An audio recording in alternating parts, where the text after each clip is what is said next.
Ne vähäpukeiset miehet.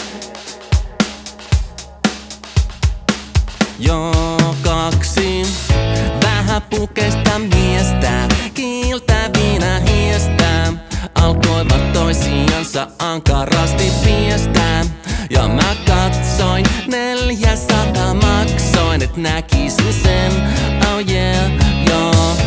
Aamuyöllä heräsin, vaatteeni keräsin hiljaa, eten herättäis sua.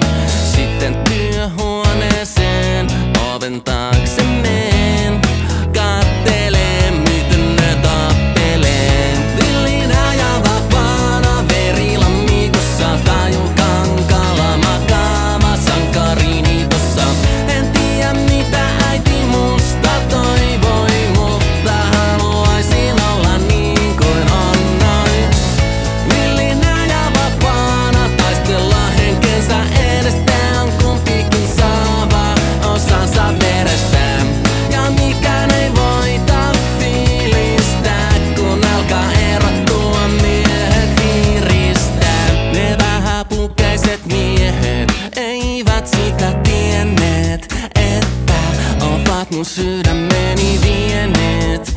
Ja mä tajusin tiiltävästi, halusin olla kuin ne, mutta kai liikaa pelkäsin, on huono selkäkin ja niskakipu vaivaa mua.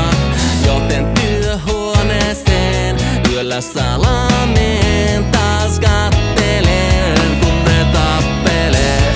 Villinä ja vapaana verilammikossa, tajukankalla makaava sankarini tossa.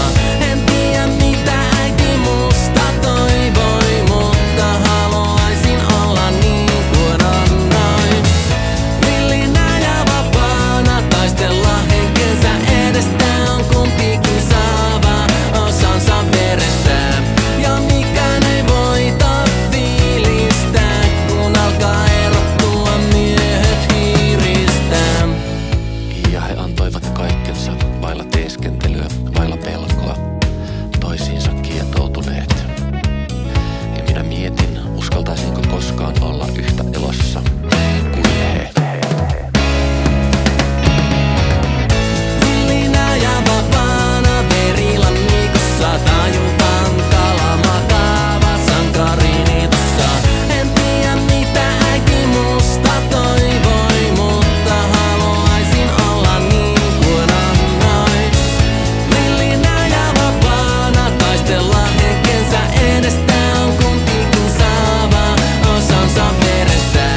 Ja mikään ei voita fiilistä, kun alkaa erottua miehet hiiristä.